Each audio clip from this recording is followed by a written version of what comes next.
Καλησπέρα σου, τιμημένε ΛΑΕ του Spotify, του Apple Podcast και το άκουσα στο λεωφορείο επειδή κάποιος άλλος δεν είχε ακουστικά και εγώ δεν είχα επιλογή.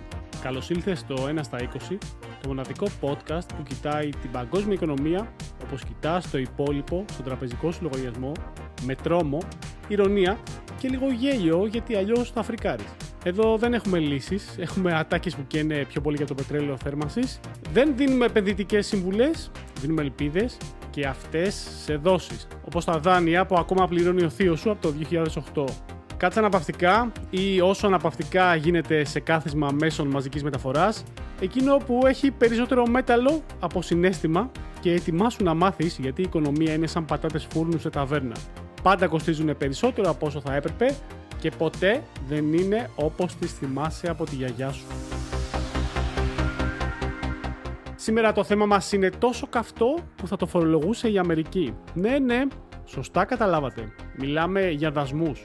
Ναι, εκείνους τους εμπορικούς φραγμούς που υποτίθεται ότι προστατεύουν την εγχώρια οικονομία, αλλά τελικά μάλλον προστατεύουν μόνο τα συμφέροντα όσων έχουν τζάκι και κότερο. Και βέβαια δεν μπορούμε να μιλήσουμε για δασμούς χωρίς να τιμήσουμε την απόλυτη ντίβα της τελωνειακής καταπίεσης, την μπανάνα των 80's στην Ελλάδα. Σωστά ακούσατε, η μπανάνα τότε δεν ήταν φρούτο, ήταν statement. Ήσουνα κάποιος αν κρατούσες μπανάνα στη λαϊκή. Ήσουν elite. Πώς το λένε ρε παιδί μου, ήσουν ύποπτος. Πιθανόν να ήσουν λαθρέμπορος εξωτικών φρούτων ή εφοριακός, τελωνειακός, καραβίσιος, δεν ξέρω. Με τους δασμούς να τις φέρονται λες και ήταν κοκαίνη από την Κολομβία, η μπανάνα κυκλοφορούσε στα μουλοχτά πίσω από κασόνια με λάχανα. Μην πεις πουθενά, τι έχω μπανάνα, έλεγε ο Μανάβης.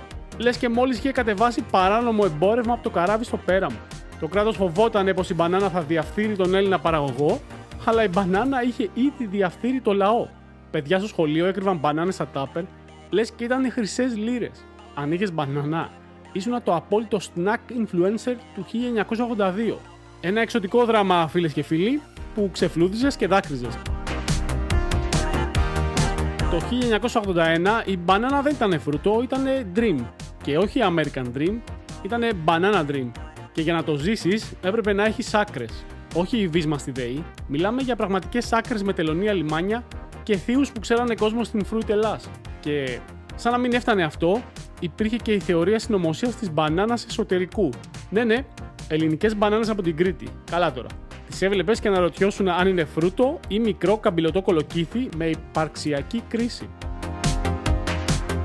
Μπορείς στην τηλεόραση να έβλεπες επαναλήψεις με τον Λάμπρο Κωνσταντάρα, στο τραπέζι να έχεις γίγαντες με μπούκοβο και ελιά καλαμών, αλλά στη σκέψη μια μπανάνα.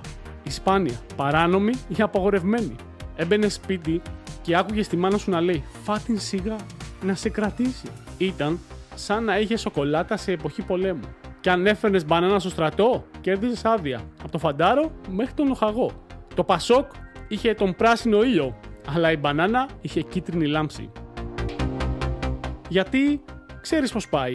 Την ώρα που εσύ αναρωτιέσαι αν το ρύζι μπασμάτι είναι επένδυση ή απλά το δείπνο της εβδομάδας, κάποιος οικονομολόγος με μεταπτυχιακό από το LSA γράφει paper για το πώς οι δασμοί ενισχύουν τη διαπραγματευτική ισχύ των εθνών κρατών στο νέο γεωοικονομικό τοπίο. Spoiler, δεν αγοράζει ο ίδιος μπασμάτι. Και οι τύποι που σου λένε η αγορά θα προσαρμοστεί, δεν έχουν πατήσει ποτέ στη λαϊκή. Αν δουν πατάτα σε τιμή κάτω από 2 ευρώ, νομίζουν ότι είναι installation στο Φεστιβάλ Αθηνών. Και κάπως έτσι, ακροατές, η οικονομική πολιτική γίνεται branch θεματικής Κυριακής στο Κολονάκι. Φτιαγμένη για λίγους, πανάκριβη και όλοι προσποιούνται ότι καταλαβαίνουν τι τρώνε. Αλλά δεν πειράζει, γιατί ο μέσος καταναλωτής, εσύ δηλαδή, έχει μάθει. Έχει μάθει να πληρώνει, να ψάχνει προσφορές που δεν υπάρχουν και να ακούει κάθε μέρα νέους όρους από ανθρώπους που νομίζουν πως inflation είναι απλά γεύση για craft gin. Λοιπόν, βάλε το αγαπημένο σου αφέψιμα, ετοιμάσου, κάτσε βαθιά σε μια πολυθρόνα και πάμε να δούμε τι είναι δασμοί και γιατί παίζουν ξανά στα πολιτικά decks, να αναλύσουμε λίγο τα σενάρια που παίζουν στην παγκόσμια οικονομία και να τα πούμε με το δικό μας τρόπο.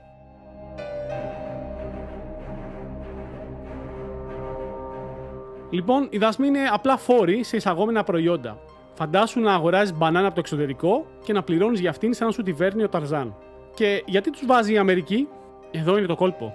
Για να προστατεύσει την εγχώρια παραγωγή για να πιέσει άλλες χώρες, βλέπε Κίνα, να παίξουν πιο δίκαια. Και μην γελιόμαστε, για να δείξει ποιος είναι το αφεντικό στην εμπορική αυλή. Μόνο που το αφεντικό συχνά ξεχνάει ότι έχει υπαλλήλους και πελάτες. Συγγνώμη, ψηφοφόρους ήθελα να πω. Θα μου πεις, Νίκο, ποιος κερδίζει από αυτή τη φάση? Η κυβέρνηση. Εισπράττει λες και είναι ταβατζή σε καζίνο του Las Vegas. Οι ντόπιοι παραγωγοί, γιατί ξαφνικά γίνονται πιο ανταγωνιστικοί, όχι γιατί έγιναν καλύτεροι, αλλά γιατί άλλοι πληρώνουν για τα προϊόντα. Και οι πολιτικοί που μπορούν να φωνάξουν ότι προστατεύουμε την Αμερική χωρίς να πούνε τι ακριβώς προστατεύουν. Σπολεριά, πάντως το μόνο που δεν προστατεύουν είναι οι τιμές στα Walmart. Και μου λες ξανά, Νίκο, ποιος τρώει την κατραπακιά από όλα αυτά? Φυσικά ο καταναλωτής. Γιατί πληρώνει το blender που ήταν 30 ευρώ 50 και δεν κάνει και τη δουλειά του σωστά. Οι εταιρείες που εισάγουν πληρώνουν τζάμπα παραπάνω για εξαρτήματα που πριν έπαιρναν σε τιμή Black Friday, και οι εξαγωγείς γιατί οι άλλες χώρες απαντούν με δασμούς δικούς τους. Οπότε ο εμπορικός πόλεμος ξεκινάει και η παγκόσμια οικονομία γίνεται Hunger Games. Θα μου πεις, Νίκο, αυτό που έκανε ο Πορτοκαλιάς τι ήταν? Είναι πολιτικό παιχνίδι? Είναι παρτίδα του αιώνα? Κοίταξε να δεις, είναι μια ζαριά μεγάλη και συνήθως αυτός που ρίχνει ζαριά και τζογάρει χτυπάει προς τα πάνω, δεν κάνει αμυντικές κινήσεις. Οπότε οι δασμοί είναι εργαλείο. Όπως ο φραπές για τον Έλληνα φοιτητή στα 90s. Μπορεί να μην σε τάιζε, αλλά κρατούσε την ψευδαίσθηση ζωντανή. Οπότε οι πολιτικοί τους χρησιμοποιούν για να δείξουν πυγμή, να χτυπήσουν την γροθιά στο τραπέζι. Το πρόβλημα? Το τραπέζι είναι κατασκευασμένο στην Κίνα με ξύλα από τη Σουηδία και βίδες από το Σουδάν. Και με τους δασμούς τώρα θα κοστίζει τριπλάσια. Είναι κάτι σαν τον έμφυα στην Ελλάδα, ότι τον χρησιμοποιούν για να μαζέψουν λεφτά, αλλά κανένας πολίτης δεν συμπαθεί αυτόν τον νόμο. Οπότε θα μου πεις τώρα τι κάνουν, Νίκο, που ο Πορτοκαλιάς έριξε τη ζαριά και έχει ξεκινήσει δασμούς και άλλες χώρες ξαναβάζουν και αυτοί δασμοί, και η Ευρώπη είναι σαν τον γονέα που τον έχει καλήσει ο διευθυντής που έχει κάνει βλακεία το παιδί του και κοιτάει τα παπούτσια του πριν μπει στο γραφείο. Πάμε να δούμε τα πιθανά σενάρια. Κανένα σενάριο όμως από αυτά τα τρία που θα σου πω δεν έχει happy end χωρίς να υπάρχει πλοκή από πίσω. Ας πούμε ότι έχει ρίξει τη ζαριά και πετυχαίνει. Μπράβο, μπράβο ρε φίλε. Η Αμερική γίνεται ξανά βιομηχανική δύναμη. Τους κάθεται όλους στο τραπέζι, κάνει τις συμφωνίες και το 1950 ζει ξανά. Βιομηχανική επανάσταση, εμπορική επανάσταση, βάλε όλες τις επαναστάσεις Αμερικής μέσα. Αλλά οι τιμές όμως θα είναι του 2025. Αν αποτύχει η ζαριά. Αν αποτύχει η ζαριά, το κόστος ζωής εκτοξεύεται. Οι εξαγωγές γονατίζουν και ο μέσος Αμερικανός πληρώνει για μπέργκερ όσο για εισιτήριο Broadway.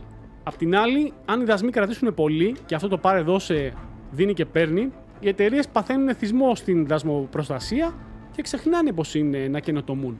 Κάπως σαν δημόσια υπηρεσία σε διακοπές.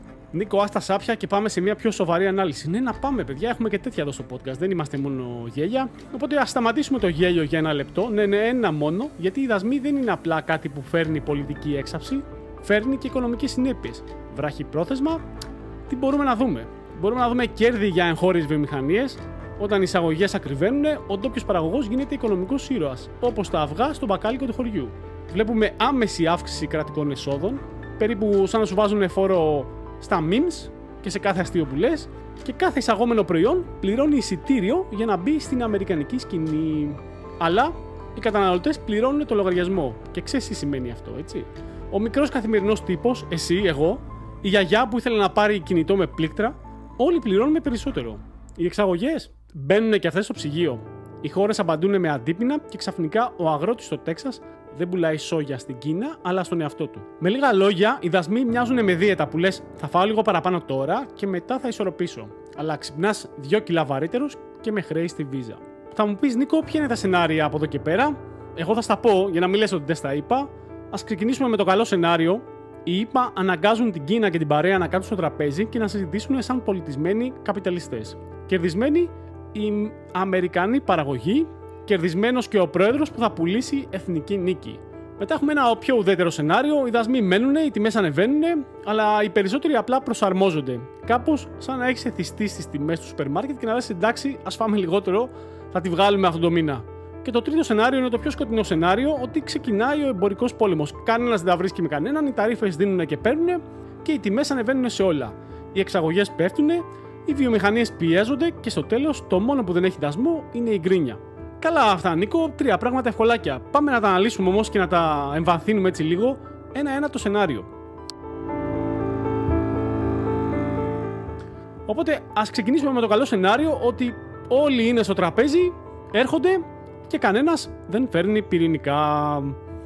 Οι Ηνωμένες Πολιτείες ρίχνουν στο τραπέζι το χαρτί των δασμών για να πιέσουν την Κίνα, όχι μόνο για τα iPhone που δεν γίνονται εδώ, αλλά για ευρύτερες μεταρρυθμίσεις στο εμπόριο, στα πνευματικά δικαιώματα και στον κυβερνοχώρο. Ναι, ακόμα και για το TikTok. Οι κερδισμένοι.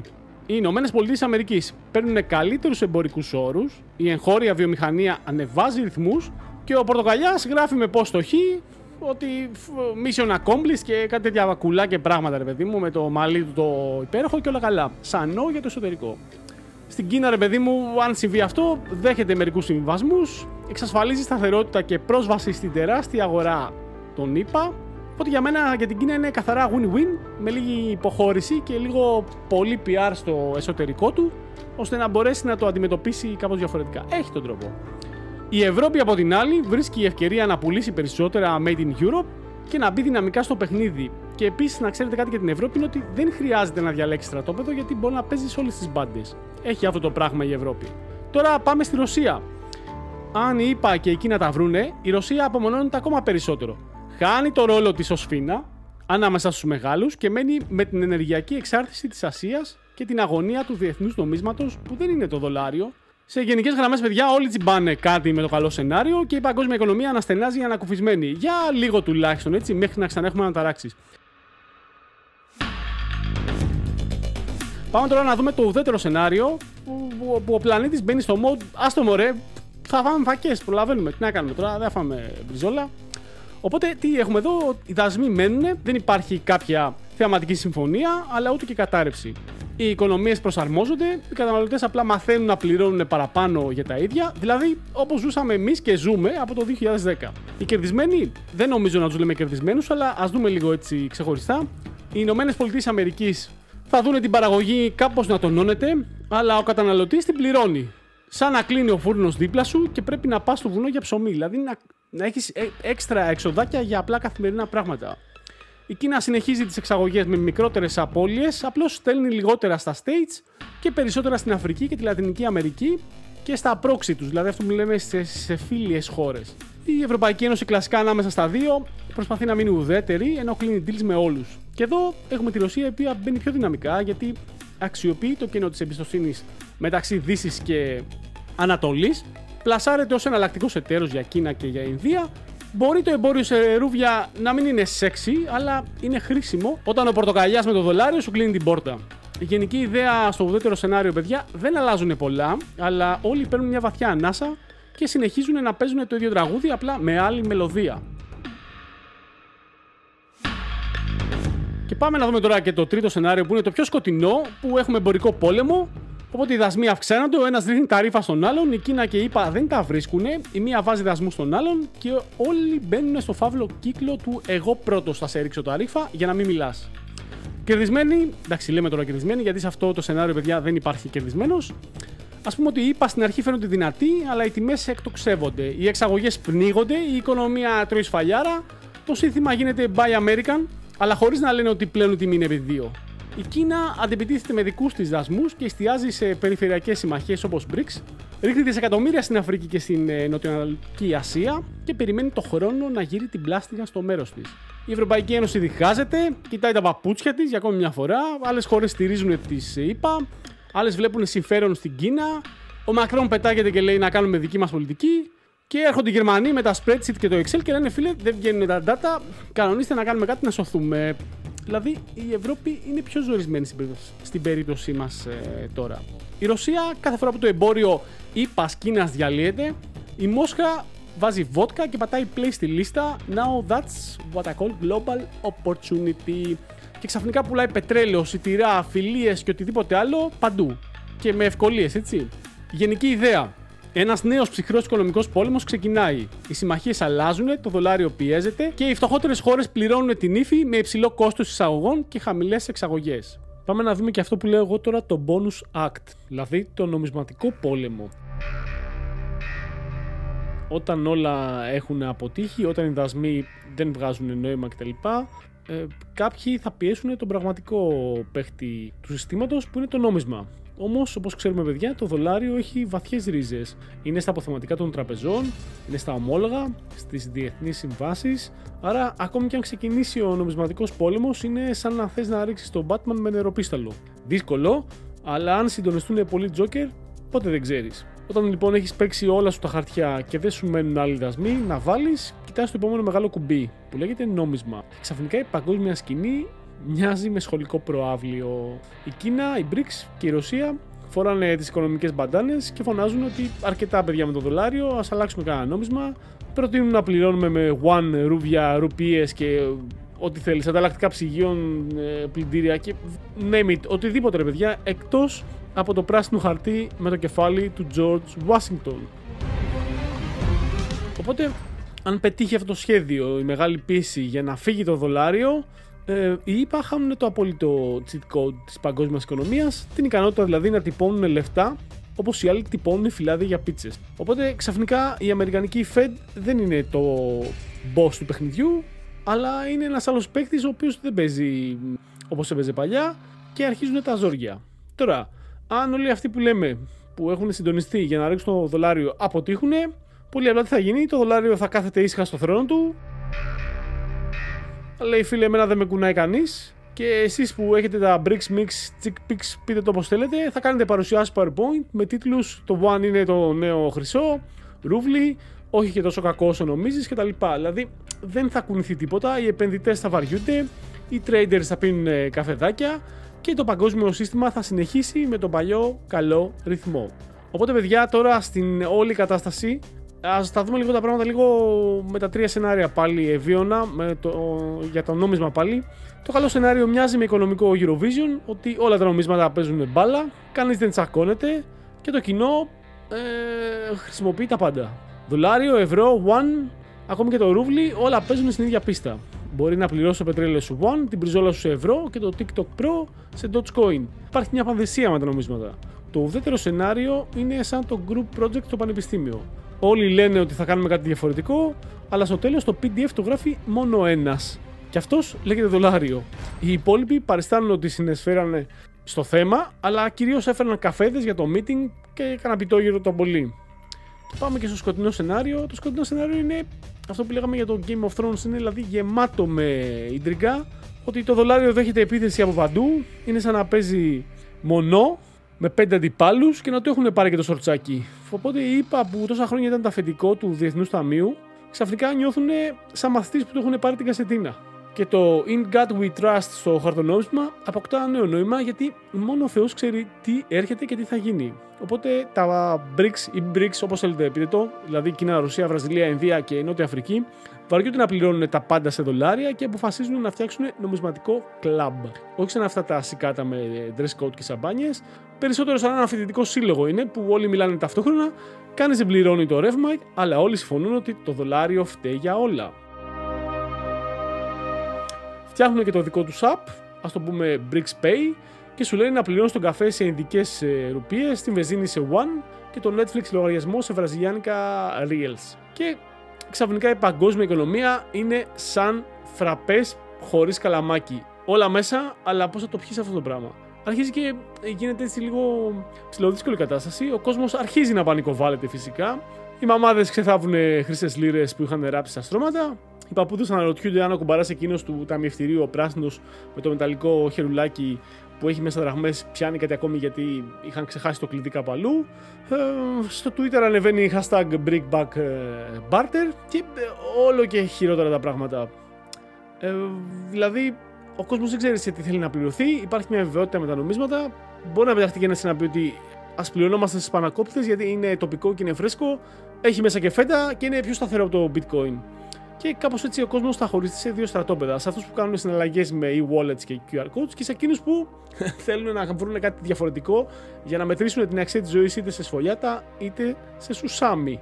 Δεν ξέρω. Δυσκολεύουν τα πράγματα, παιδιά, και δεν θέλω να το σκέφτομαι καθόλου αυτό το κακό σενάριο. Πάμε να δούμε όμως εμείς σαν Έλληνες, σαν Ελλάδα, ρε παιδί μου, στο παιχνίδι, τι φάση παίζουμε γεωπολιτικά και τι μπορούμε να κάνουμε. Κοιτάξτε, η Ελλάδα με τη φυσική της χάρη και τη στρατηγική της τοποθεσία πάντα πιάνει μια θέση στο τραπέζι της παγκόσμιας σκακέρας. Μόνο που εμείς είμαστε για τάβλη, παιδιά. Δεν είμαστε για σκάκι. Οπότε λίγο πριν τη στάση για σουβλάκι και λίγο μετά το φανάρι για τα γεμιστά, αποφασίζει να παίξει ρόλο στις παγκόσμιες εξελίξεις ή τουλάχιστον να φαίνεται ότι θέλει να παίξει, για να έχουμε και κανένα θέμα να ανοίξουμε και το δελτίο. Να κάνουμε και εμείς και κανένα podcast, έτσι. Οι πολιτικοί μπορεί να λένε ότι βρίσκονται σε εγρήγορση και να κάνουν δηλώσεις περί διπλωματικού βάρους Ελλάδας και μπλα μπλα μπλα, αλλά το μόνο που νοιάζονται, παιδιά, είναι πόσα views έχει πάρει το τελευταίο βίντεο που έχουν ανεβάσει στο TikTok και στο Instagram και αν οι ψηφοφόροι θα τους ψηφίζουν στην επόμενη εκλογική αναμέτρηση. Οι αποφάσεις που έχουμε στο Υπουργείο Εξωτερικών παίρνονται με βάση τον εξής αλγόριθμο. Αν είναι υπέρ ή κατά ο Sky, τι θα πει το Twitter, αν θα εκνευριστούμε τον Ερντογάν που έχει και καλές παραλίες κτλ. Άμα όλα αυτά συμφωνούν και είμαστε όχι, τότε συνεχίζει να βγάζει ανακοίνωση. Και γενικά δεν τα έχουμε καθόλου καλά με την εξωτερική πολιτική μας, γιατί τραβάμε πολλά ζόρια τα οποία δεν τα έχουμε ρυθμίσει. Ο μέσος Έλληνας πολίτης δεν μασάει από $1 και κρυπτονομίσματα, παιδιά, γιατί έχει μάθει στην κρίση. Από το 2010 τα πληρώνει διπλά. Το μόνο νόμισμα που τον ενδιαφέρει και τον νοιάζει είναι πόσο έχει το πιτόγυρο, πόσο έχει το φρέντο και τι θα γίνει με τη συνδρομή στο Netflix.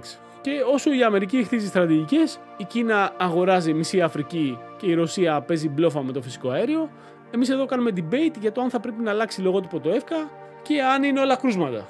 Είμαστε δηλαδή στο δικό μας κόσμο. Και σου λέει ο άλλος, ρε φίλε, το πετρέλαιο πέφτει, το bitcoin ανεβαίνει, αλλά εγώ χθες πλήρωσα 3 ευρώ για μια τυρόπιτα. Αυτό λέει είναι οικονομική αστάθεια. Δεν με ενδιαφέρει τι γίνεται. Δηλαδή, άσε με τώρα με το One και με τα κρυπτονομίσματα, πήγα στο σούπερ μάρκετ και πήρα 3 πράγματα. Και πλήρωσα 80 ευρώ. Χέσε με, λέει. Αυτό είναι πόλεμος τώρα. Τι μου λες εσύ. Οπότε, όταν αρχίζει να ακούσει κουβέντες που λένε όλοι για blockchain, κρυπτονομίσματα, νομισματική αποδολαριοποίηση και ειδικά στην Ελλάδα, που το 50% των πολιτών δεν έχει κάνει ακόμα backing γιατί δεν τα εμπιστεύεται αυτά. Το υπόλοιπο 50% νομίζει πως το Binance είναι ένα είδος παπουτσιού. Και όταν κάποιος σου λέει, φίλε, ότι έχω κρύπτο από το 2008 και τα έχω κρατημένα κτλ. Μα το πέσει κανένα θείο σε κανένα χωριό αυτό. Τι είσαι, αγόρι μου, κρύπτο. Να σε πάμε σε γιατρό, να το βγάλουμε αυτό. Τι είναι αυτό το κακό, είναι κολλητικό, τι είναι αυτό το κρύπτο. Δηλαδή δεν είμαστε για τέτοια πράγματα. Πάντως, αν ποτέ οι παγκόσμιες συναλλαγές ξεπεράσουν εξ ολοκλήρου σε ψηφιακό νόμισμα, εμείς θα έχουμε μια μοναδική θέση ως το μόνο κράτος που θα ζητάμε ακόμα χαρτόσημο, ακόμα και για συναλλαγή NFT. Δηλαδή, είμαστε απίστευτοι, είμαστε πολύ πίσω σε πολλά πράγματα στην Ελλάδα. Αλλά να σας πω κάτι, παιδιά, μέσα σε όλα αυτά δεν μας λείπει η μαγιά, αυτή η ελληνική μαγιά. Αν καταφέρουμε να παίξουμε τα χαρτιά μας σωστά, δηλαδή να κάνουμε φίλους χωρίς να τσακωθούμε, το οποίο είναι λίγο δύσκολο και καθόλου απίθανο, μπορούμε να γίνουμε ο διαμεσολαβητής του 21ου αιώνα. Και αν το Υπουργείο Εξωτερικών σταματήσει να γράφει ανακοινώσεις σαν σχολικές εκθέσεις, μπορούμε να έχουμε ρόλο σε logistic, ενέργεια και να τραβήξουμε επενδύσεις από παντού. Αλλά μέχρι τότε έχει ο Θεός ακόμη, παιδιά, που λέμε και στην Ελλάδα. Ήλιο, καφέ, Μύκονος, θα το δούμε εν ευθέτω χρόνο. Μην αγχώνεστε καθόλου. Τώρα θα μου πεις, Νικολάκη, καλά όλα αυτά μας τα είπες, μας εξήγησες 5-6 πράγματα, τα μάθαμε, τα ακούσαμε, τα καταλάβαμε. Τι γίνεται, ρε φίλε, με μένα που είμαι καταναλωτής? Παιδιά, ο καταναλωτής είναι στο μάτι του κυκλώνα. Εσύ και εγώ με το πορτοφόλι είμαστε σε κατάσταση πολέμου. Ενώ όλοι οι μεγάλοι ηγέτες του κόσμου στείλουν στρατηγικές, ρίχνουν δασμούς σαν πασχέτσες και παίζουν γεωπολιτική μονόπολη με σπίτια στη Σιγκαπούρη και στα ξενοδοχεία στο Ριάντ, ο απλός ο Έλληνας καταναλωτής κάθεται στην κουζίνα του, ανοίγει το ψυγείο και συλλογιέται. Να φάω το παστίτσιο που έμεινε ή να το κρατήσω αύριο και να το ανταλλάξω με 2 λίτρα βενζίνη. Οι τιμές ανεβαίνουν με ρυθμούς πιο γρήγορους και από το ενίκιο στα εξάρχεια, και ενώ οι μισθοί παραμένουν καθυλωμένοι στο 2010. Μη σου πω 11 και οι 12. Μη σου πω ότι η μισθή είναι σαν ένα playlist από έντεχνα στη δημόσια ραδιοφωνία. Κάθε μέρα τα ίδια. Οπότε στο σούπερ μάρκετ κάθε βόλτα που κάνεις με το καρότσι σου είναι reality επιβίωσης. Να φας το τυρί ή να αφήσω χώρο για τα μακαρόνια, να πάρω αυτό, τι να κάνω, να φυτέψω ντομάτες στο μπαλκόνι. Δηλαδή έχουν τρελαθεί. Και μέσα σε όλα αυτά, παιδιά, στην παραζάλη και στην τρέλα υπάρχει ο μέσος τύπος που το μόνο που ήθελε να κάνει ήταν να φάει σαν άνθρωπος, να δει λίγο Netflix. Και αυτός λέει, τι να κάνω, ρε φίλε, να γίνω influencer, να πιάσω στο TikTok, δηλαδή έχω 50-60 followers, μήπως κάποιος μου στείλει κανένα παξιμάδι να κάνω unboxing και το διαφημίζω και φάω κι εγώ λίγο. Δηλαδή, ο Έλληνας είναι πάντα μπερδεμένος όλα αυτά. Και τελικά, όσο οι παγκόσμιες δυνάμεις παίζουν ρίσκο με δασμούς, εξαγωγές και γεωπολιτικά ζύγια, ο μέσος Έλληνας κάθεται στην κουζίνα του όχι για να φάει, αλλά για να υπολογίσει αν φτάνουν τα κέρματα για το σούπερ μάρκετ ή για τον λογαριασμό της ΔΕΗ. Σας σπολεριάζω να σου πω ότι δεν φτάνει και για τα δύο. Οι μεγάλοι μιλάνε για εργαλεία εμπορικής πολιτικής, λες και η ζωή σου είναι workshop της Ευρωπαϊκής Επιτροπής. Οι υπόλοιποι μετράμε τα κουκιά και δεν είναι μεταφορικά, είναι όσπρια γιατί έχουν πρωτεΐνη και τα κρατάμε. Αλλά ξέρεις τι, ο Έλληνας θα την παλέψει. Έτσι πιστεύω. Γιατί έχει επιβιώσει από capital controls, μνημόνια. Έχει επιβιώσει από το να βλέπει τον Άδωνη σε 6 κανάλια την ημέρα. Και έχει δει την ελπίδα να φεύγει, να ξανάρχεται και να του λέει: Φίλε, sorry, λάθος σπίτι. Δεν είναι εδώ η ελπίδα, φεύγω. Γεια. Και ναι, μπορούμε να μάθουμε να επιβιώνουμε και με λιγότερα. Αλλά εμένα δεν μου αρέσει αυτή η φράση. Εγώ θα έλεγα ότι δεν πρέπει να σταματήσουμε να διεκδικούμε περισσότερα. Και όχι γιατί μας τα χρωστάνε, γιατί μας τα έχουν στερήσει αρκετοί. Και δεν θέλω να ψάχνουμε ούτε ήρωες, ούτε ακόμη ένα άλλο σχέδιο σωτηρίας. Ψάχνουμε την αλήθεια, ψάχνουμε τη δικαιοσύνη και κάπου, δεν ξέρω, εγώ ψάχνω καμιά φορά και τα γυαλιά μου, γιατί μου έχουν πέσει από τα γέλια με τις μαλακίες που έχω δει και έχω διαβάσει στο ίντερνετ και με τις τιμές γύρω-γύρω. Τέλος πάντων, λοιπόν, αυτό ήταν, φίλε ακροατή. Την επόμενη φορά που θα σου πούνε για πατριωτικούς δασμούς, θυμήσου, είναι λίγο σαν το φινάλε του Game of Thrones. Ξεκίνησε με υποσχέσεις για σωτηρία του βασιλείου και τελείωσε με φωτιά, καπνό και όλους να αναρωτιούνται, μα γιατί έγινε αυτό το πράγμα. Και φυσικά ο λογαριασμός έρχεται σε σένα, που απλά ήθελες να δεις Stranger Things και να φας πατατάκια με 2 κιλά παγωτό. Μέχρι το επόμενο επεισόδιο, μείνε ενημερωμένος, κράτα το χιούμορ σου ακονισμένο και να θυμάσαι, στην οικονομία όπως και στο Netflix, πάντα κάποιος άλλος γράφει το σενάριο και εσύ τι κάνεις, πληρώνεις τη συνδρομή. Οπότε, ήσουν στο 1 στα 20. Εγώ ήμουν ο Νικολάκης Junior και αν σου άρεσε το επεισόδιο, βάλε ένα like, ένα follow ή έναν δασμό στον ανταγωνιστή μας. Ρίξου τα αυτιά τα ρήφα. Τα λέμε στο επόμενο επεισόδιο. Μέχρι τότε μην κάνεις εξαγωγές χιούμορ, το κρατάμε για μέσα, εσωτερικό. Φιλάκια.